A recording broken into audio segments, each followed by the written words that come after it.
Numerical number 1.2, इसमें हमें बताया गया है कि हमारे पास 3 चार्ज कुछ इस तरीके से हैं कि एक ट्रायंगल बन रही है। ये हमारे पास Q है, ये Q1 है, ये Q2 है। Q और Q1 के दरमियान फोर्स ऑफ रिपल्शन है, Q और Q2 के दरमियान भी फोर्स ऑफ रिपल्शन है। तो यहाँ दो फोर्सेस आ गई हैं। हमने नेट फोर्स या टोटल फोर्स कैलकुलेट करनी है। तो अब हम कैलकुलेशन की साइड पे बढ़ते हैं। कैलकुलेशन में सबसे पहले हमने थीटा फाइंड करना है, एंगल फाइंड करना है। ये ट्रायंगल उन्होंने हमें दी हुई है, ये वाला हिस्सा सारा। तो इसको हमने जस्ट लेबल कर दिया है ABDC इस तरीके से। ये दोनों ट्रायंगल एक जैसी हैं, तो हम कोई भी एक ट्रायंगल इस्तेमाल करके एंगल को या थीटे को फाइंड आउट कर सकते हैं। तो ये जो हमारे पास साइड है BD, इसकी वैल्यू क्वेश्चन के अंदर दी हुई है 0.8, AD की वैल्यू दी हुई है 0.6।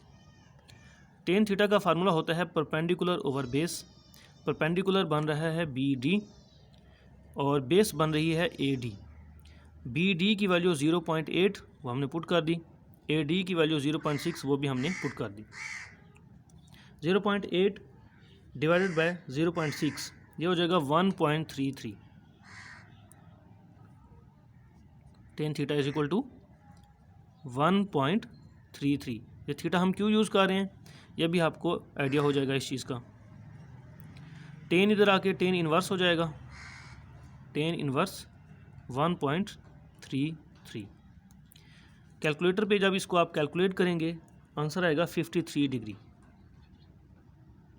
ठीक है, एंगल हमें 53 डिग्री मिल गया। तो ये एंगल जो है थीटा ये आ गया 53 डिग्री।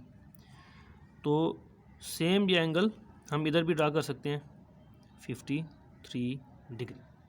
ठीक है, इस सिमिलरली जो ये ट्रायंगल है इसका भी एंगल जो है वो 53 डिग्री ही बनेगा, क्योंकि ये इसकी साइड 0.8 है और ये वाली साइड 0.6 है। तो इसका भी एंगल बनेगा थीटा इज इक्वल टू 53। और ये जो थीटा लाइन की इस साइड पे बनता है वही लाइन की दूसरी साइड पे बनता है, तो इधर भी बन जाएगा 53 डिग्री। क्लियर। अब जो है हम कैलकुलेशंस स्टार्ट करते हैं।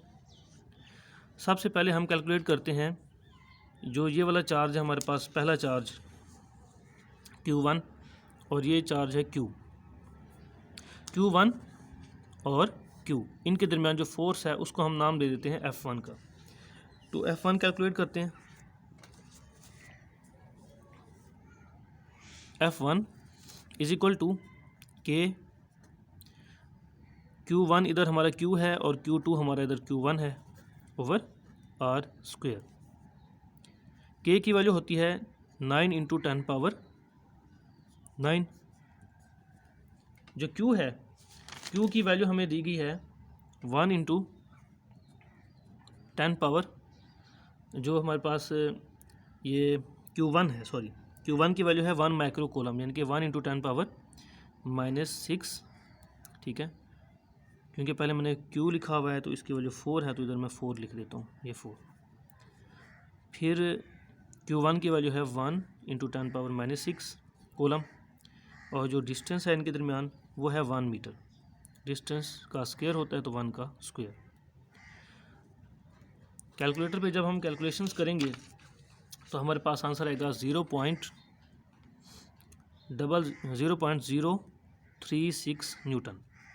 ये आ गई हमारे पास F1। इसी तरीके से हम F2 भी कैलकुलेट कर लेंगे। F2 किसके दरमियान है, F2 जो है वो इस Q2 और इस Q के दरमियान है। तो अब हम F2 कैलकुलेट करते हैं। F2 is equal to K Q2 over R square. F2 is equal to K की वैल्यू होती है 9 इंटू 10 पावर 9, Q की वैल्यू 4 माइक्रो कूलम, Q2 की वैल्यू 1 माइक्रो कूलम। इनके दरमियान भी डिस्टेंस 1 है तो 1 का square. F2 is equal to, calculate करेंगे तो आंसर आएगा 0.036 न्यूटन। ये दोनों फोर्सेस बिल्कुल सेम है, बराबर है। अब क्योंकि टोटल फोर्स फाइंड करनी है हमने, तो टोटल फोर्स में आपने इनको ऐड नहीं करना, क्योंकि इनके दरमियान एंगल बन रहा है, ठीक है। तो इसलिए जब कुछ एंगल बन रहा हो तो फिर हम डायरेक्ट ऐड नहीं करते किसी चीज़ का फाइनल या नेट फोर्स फाइंड करने के लिए। तो अब हम एक टेबल बनाएंगे, उस टेबल में हमने 3 कॉलम्स बनाने हैं। ये हमारे पास बन जाएगा अभी, ये पहला कॉलम, ये दूसरा कॉलम और ये तीसरा कॉलम। पहले कॉलम में हम लिखेंगे वेक्टर्स, जो वेक्टर्स हमारी फिगर में हैं। दूसरे कॉलम में हम लिखेंगे एक्स कंपोनेंट्स, और तीसरे में लिखेंगे हम वाई कंपोनेंट्स। वेक्टर एक है F1 और दूसरा वेक्टर है F2। जो F1 है उसका अगर हम x कंपोनेंट देखें तो वो क्या होगा, ये वाली फोर्स हमारी F1 है, इसको हमने थोड़ा आगे बढ़ा दिया, तो इस फोर्स को अगर हम इसके कंपोनेंट में देखें, ये x कंपोनेंट और ये y कंपोनेंट। x कंपोनेंट को लिखा जाता है Fx cos थीटा और y कंपोनेंट को लिखा जाता है Fy sin थीटा। तो ये क्योंकि फोर्स 1 है तो इसका Fy जब लिखेंगे तो साथ 1 लिखेंगे, F1y y कंपोनेंट है तो साथ में लिखेंगे sin थीटा, और ये इसका x कंपोनेंट है तो F1x cos थीटा। क्लियर। तो अब हम इसी तरीके से जो हमारे पास ये वाली फोर्स है, इस पॉइंट से लेके, यानी कि यहाँ एक पॉजिटिव चार्ज रखा हुआ है, एक इधर रखा हुआ है, इनके दरमियान जो फोर्स है वो F2 है, उसका ये वाला कंपोनेंट Fx कंपोनेंट होगा, और ये होगा, इधर मैं लिख देता हूँ F2x cos थीटा, क्योंकि x कंपोनेंट को cos थीटा लिखते हैं और y कंपोनेंट को sin थीटा, तो F2y sin थीटा।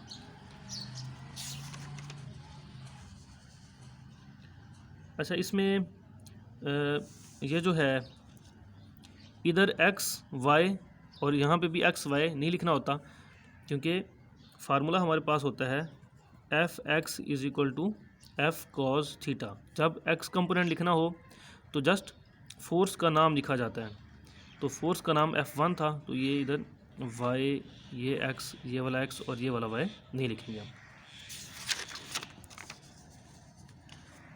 F1 का x कंपोनेंट या F1 जो है वो, हाँ ठीक है, F1 cos थीटा, और F2 का cos कंपोनेंट या x कंपोनेंट वो बनता है F2 cos theta. y component अगर हम लिखें तो ये बन जाएगा F1 sin थीटा, और ये भी F2 का अगर लिखें तो F2 sin थीटा। ठीक है, ये कंपोनेंट इधर हमने ड्रा किए हैं। ये F1 है, F1 का x component Fs cos theta, y component F1 sin theta. जो ये F2 है हमारी, F2 का x component F2 cos theta और y component F2 sin theta, ये हमने लिख दिया। अब हम इनकी अगर वैल्यूज़ इनमें पुट कर दें, F1 की वैल्यू हमने फाइंड की है 0.036, cos थीटा की वैल्यू हमने ऊपर फाइंड की थी 53, ये 53 हमने ऊपर फाइंड की हुई है। तो हमारे पास इसका आंसर आ जाएगा 0.021, 0.021। इसी तरीके से इधर अगर हम वैल्यूज़ पुट करें, F1 है 0.036, साइन एंगल है 53, इसका आंसर आ जाएगा 0.028। F2 जो है ये है 0.036, थीटा है हमारे पास 53, इसको कैलकुलेट करेंगे तो जो हमारे पास आंसर बनेगा वो होगा 0.021, F2 0.036 है। थीटा 53 है, तो इसका भी आंसर बनेगा 0.028। अब हम इनका सम कैलकुलेट करते हैं।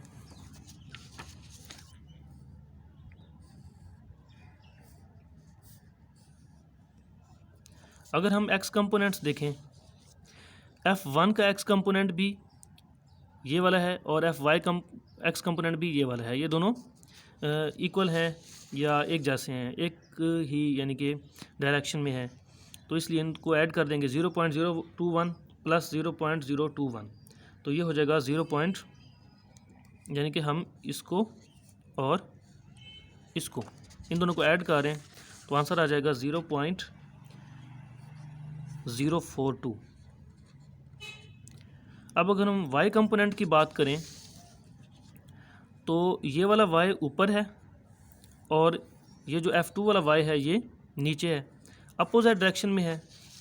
तो जो ऊपर है उसको हम पॉजिटिव y एक्सिस कहते हैं, जो नीचे है उसको हम नेगेटिव y एक्सिस कहते हैं। इसलिए क्योंकि ये नीचे है इसके साथ हम माइनस लगा देंगे, नेगेटिव y एक्सिस है। ये रकम माइनस हो जाएगी, आंसर आ जाएगा 0। अब हमें चाहिए नेट फोर्स। नेट फोर्स जो है वो होगी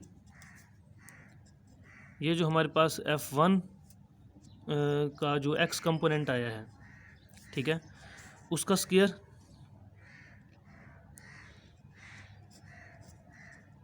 प्लस Fy का स्क्वायर अंडर रूट। ये नेट फोर्स को फाइंड करने का फार्मूला है। Fx का जो हमारे पास आंसर आया है x कंपोनेंट्स वाला 0.042 स्क्वायर है तो स्क्वायर ले लेंगे। Fy का आंसर हमारे पास आया है 0 और ये अंडर रूट। सॉल्व करेंगे तो आंसर आएगा 0.042। क्योंकि ये x कंपोनेंट है, x कंपोनेंट के साथ यूनिट वेक्टर i होता है, तो इधर यूनिट वेक्टर i लिखेंगे अगर हमने फोर्स को वेक्टर फॉर्म में लिखना है, और फोर्स का यूनिट होता है न्यूटन।